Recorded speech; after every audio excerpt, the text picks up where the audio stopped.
The regressed S-rank hunter decided to destroy the guild. Forget me, shut those things off first. They're calling the monsters. 4 safety devices were active where the man pointed. They were designed to relay a weak distress signal from inside to the outside. But right now, all 4 were broadcasting a powerful retrieval signal that drew monsters. Mana signatures rapidly overlapped within the walls in Dojin's vision, 2 on the left, 1 above the ceiling. There was movement behind a collapsed pillar as well. 2 coming through the left wall, 1 in the ceiling too. The candidates raised their weapons. Dojin quickly surveyed the area. If all 6 of them clustered together to fight, more pillars could collapse. But he couldn't simply order everyone around, either. Who here has handled safety devices before? 2 candidates with the proper training raised their hands. I've taken them apart before. I know the power unit. The 2 of them took charge of the devices. The burly candidate pointed to the pillar pinning the man's leg. I'll handle the lever. Someone keep his leg braced so it isn't crushed any further. The last candidate knelt beside the injured man. Se-ah leveled her spear. 2 on the devices, 1 on the lever, and 1 on the casualty. Dojin and I will hold the front. Everyone answered with a brief acknowledgement. Dojin looked toward the left wall. The mana gathering inside converged on a single point. Left side waist height. The stone exploded. A black forepaw burst through first. Se-ah twisted halfway aside to dodge, then swung the shaft of her spear. The blow caught the monster's foreleg and sent it sprawling to the floor. A second creature shoved its way in right behind it. It's coming in low. Se-ah didn't retreat. She lowered the spearhead close to the floor. The instant the monster thrust its head through the wall, her spear pierced its lower jaw. Dojin raised his right hand. In his previous life, he would have turned that charge back on the creature. But the mana gathered at his fingertips was far too weak. If he forced it, he might stop this attack, but he wouldn't be able to read the next one. Dojin lowered his hand and shouted. Above you, 3 steps back. Se-ah immediately retreated. A monster crashed down where she had just been standing. Dojin snatched up a broken iron rod beside him and rammed it into the creature's flank. He couldn't even inflict a proper wound, but he managed to knock it off course. Se-ah seized the opening. Her spearhead punched through the monster's neck. 2 devices are off. A shout came from behind them. The noise filling the passage diminished. The lights on the remaining 2 devices soon went dark as well. The monsters within the walls slowed. Lift it now. The candidate on the lever shoved an iron bar beneath the pillar. The one tending the casualty checked the gap to make sure the man's leg wouldn't be crushed further. Hold on a little longer, we'll get you out. Just then a new current of mana moved before Dojin's eyes. It wasn't coming from the monsters. A thin stream entered from the outer passage, followed the wall, and flowed toward the deactivated safety devices. Wait. One of the deactivated devices lit up again. Then the second came back on. All 4 began broadcasting powerful retrieval signals in sequence. The monsters that had faltered within the walls changed direction again. But we definitely cut the power. One of the candidates assigned to the devices opened a cover. The display showed the current time alongside an external activation indicator. Someone outside just turned them back on. There's no record of who sent the command. Movement stirred beyond the left wall once more. Smash them. At Se-ah's order, the other candidate raised a weapon. The one who had opened the cover stopped their arm. If we destroy them, we'll lose the records too. I'll remove only the signal components. Dojin examined the flow of mana inside the open device. Preserve the display and logboard from 1 unit. Cut only the retrieval signal on all 4. The 2 candidates moved at once. They released the catches securing the signal components one after another. When they pulled the final wire, the devices remained lit, but the retrieval signals vanished. They put the device they were preserving into a bag, wrapping it in clothing so the display and logboard wouldn't break. The monster slowed again. They didn't disappear entirely. The ones that had already reached this place were still scratching at the walls. Lifting the pillar. The candidate on the lever pushed down on the iron bar. The collapsed pillar rose slightly. The man pinned beneath it clenched his teeth. His blood-soaked pants had stuck to the stone. It needs to go higher. The 2 candidates from devices joined in. One stabilized the man's knee. The other leaned their weight onto the iron bar beside the candidate handling the lever. The collapsed pillar rose another finger's width. Pull him out now. The candidate tending the casualty grabbed the man by the upper body and pulled. His leg caught halfway out.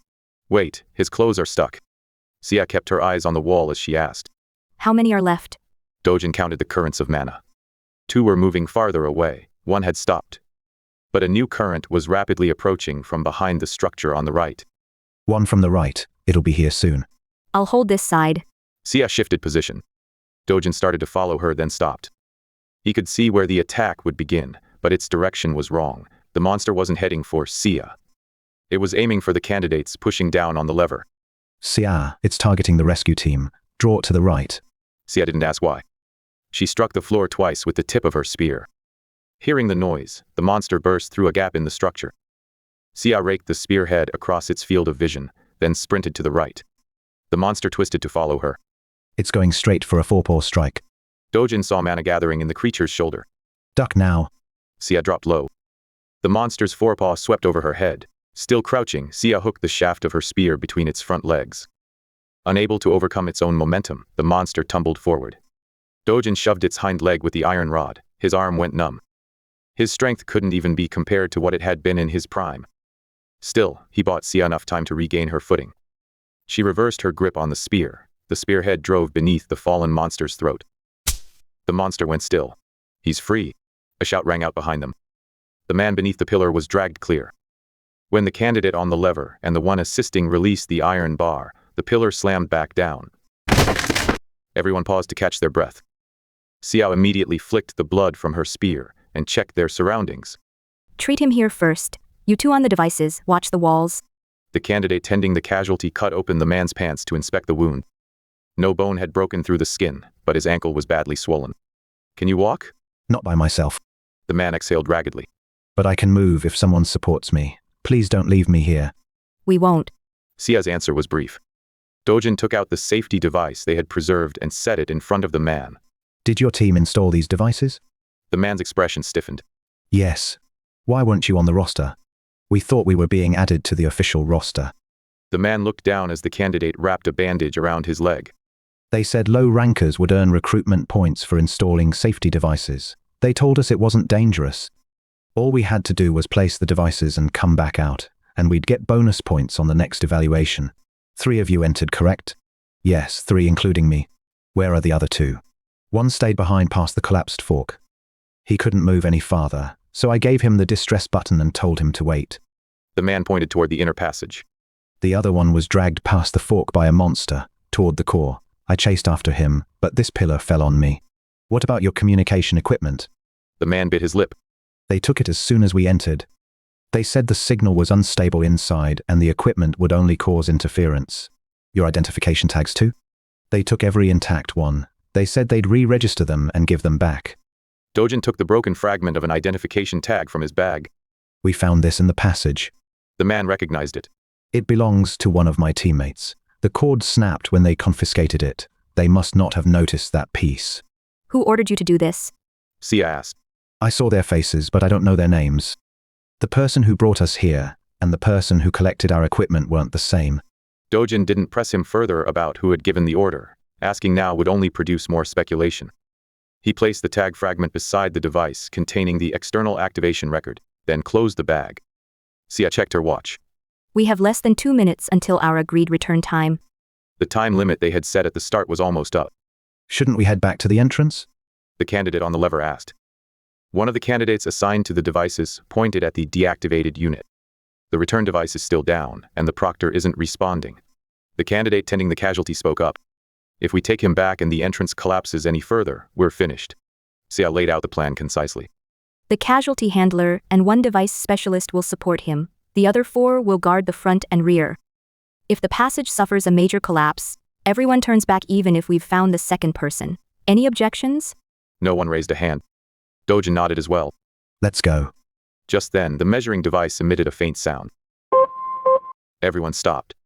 It was far quieter than what they had heard earlier, but the distress signal followed the same sequence. One of the device specialists checked the measuring device's display.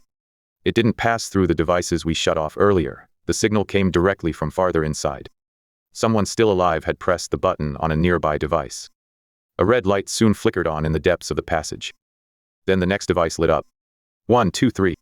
The safety devices began broadcasting powerful retrieval signals one after another, leading deeper inside. At the same time, Dojin saw the mana begin to move. The monsters wandering nearby all turned toward the signals at once. The injured man pushed himself upright. That's the direction, beyond the fork. All color drained from his face. That signal came from the teammate I gave the distress button to. His last teammate, the one dragged away by a monster, was also somewhere beyond that fork. The candidates looked at Dojin. In his previous life, Dojin had known the fastest route to the core, but that route had already been blocked once. The timing of the collapses and the monster's movements were both different from what he remembered. Dojin pushed the map in his memories aside. The exit at the back of the chamber soon split left and right. Dojin picked up a mana lamp lying on the floor. Fresh claw marks curved into the right-hand passage. Se-ah placed a hand against the gaps in the walls at each entrance in turn.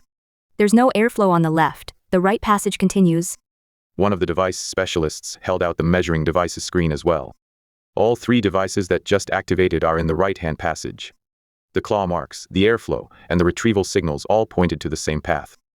The casualty handler and 1 device specialist helped the injured man to his feet. The others raised their weapons and took position at the right-hand entrance. Dojin looked over each clue they had confirmed, then spoke. We go right. This time we find our path using what we've seen for ourselves. The instant the group entered the passage, a second distress signal wailed from the darkness directly ahead, long and wavering as if it might cut out at any moment.